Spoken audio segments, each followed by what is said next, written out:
Cette cactacée, Cytocereus icosagoneus, est originaire du nord du Pérou.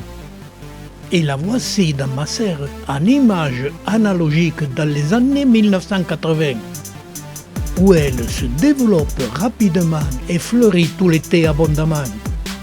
Elle provient d'une bouture de 30 cm de long que m'avait offerte Marcel David Boudet dans les années 1960, où chaque année, pendant les congés, je lui rendais visite à Saint-Ismier près de Grenoble, où nous parlions de passion commune, les plantes succulentes.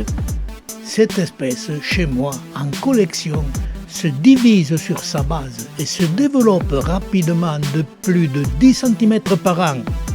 Et au bout de 30 ans chez moi, elle est devenue un peu encombrante et je la rajeunis.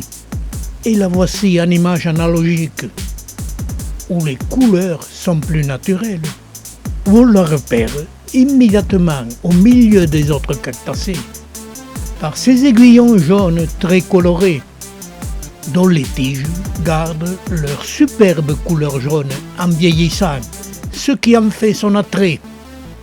Car en plus, pendant tout l'été, au sommet des tiges se développent les boutons de fleurs. Et le temps que défilent quelques images de cette floraison, je vais essayer d'analyser le problème de l'appellation de cette espèce. Car pendant plus de 60 ans de culture de cette plante, j'ai fait les 3 méthodes principales de la multiplication de cette espèce, car elle est trop jolie. En premier, par greffage. Il est facile car elle accepte très bien les porte-greffes, mais c'est inutile de la greffer, car elle se multiplie très facilement par bouturage. Mais le bouturage ou le greffage sont des méthodes de multiplication faciles mais très lentes et qui ne permettent pas une multiplication abondante, ce qui a rendu cette espèce peu présente dans les collections. Car la beauté des tiges et de la floraison fait le joyau d'une collection. Et il me restait la multiplication facile et abondante, le semis. Mais avant de pratiquer le semis, il me fallait obtenir des fruits avec des graines. Cette espèce, je la croyais autoféconde, et en protégeant les fleurs de l'hybridation, j'obtenais des fruits. Ces fruits, assez gros, d'environ 1 cm de diamètre, de couleur vert sombre et qui le restent pendant 3 mois et deviennent d'un vert plus clair quand ils mûrissent, tout en doublant de volume. Cette couleur des fruits vert jaunâtre chez les cactacées est peu courante dans la tribu des céréées. On retrouve seulement cette couleur des fruits mûrs dans le groupe des mammillaires, surtout chez les délicotelles. Autre particularité de ces fruits, ils se détachent tout seuls quand ils sont très mûrs et tombent au sol dès qu'on les touche. Et après plusieurs années en protégeant les fleurs de l'hybridation, j'obtenais des fruits avec des graines.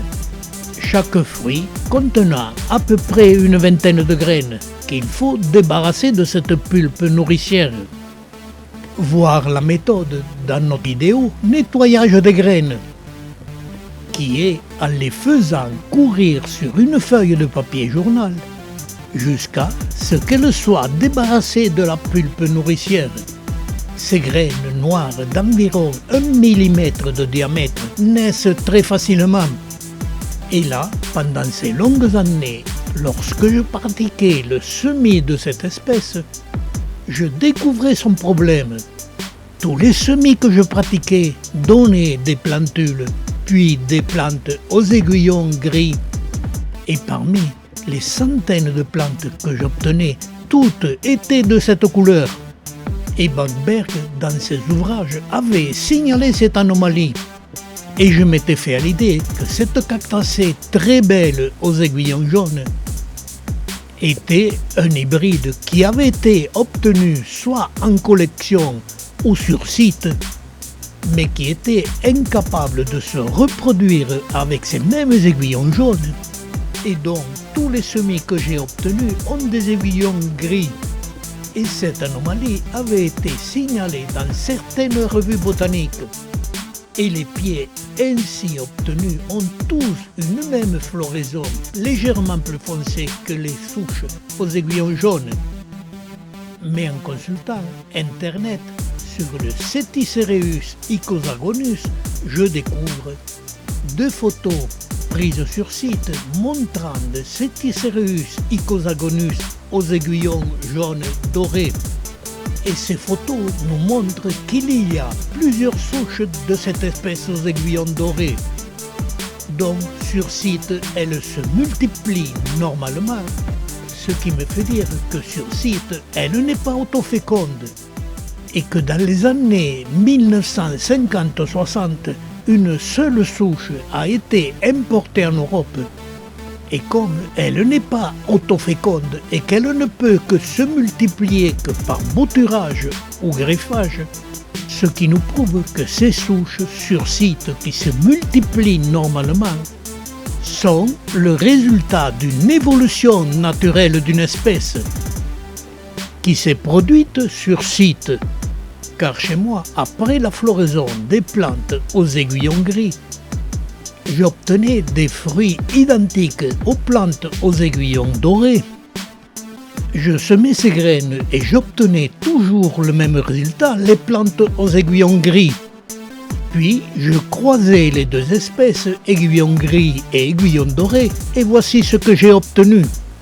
Il y avait une majorité de plantules aux aiguillons gris et parmi elles, des plantules aux aiguillons décolorés, dont une partie de la plante est déformée. La couleur jaune nous montre qu'elle ne peut pas faire la photosynthèse et qu'elle ne peut être cultivée que greffée. Et ces anomalies se sont produites sur plusieurs semis et sur plusieurs plantes. Et en voici un autre exemple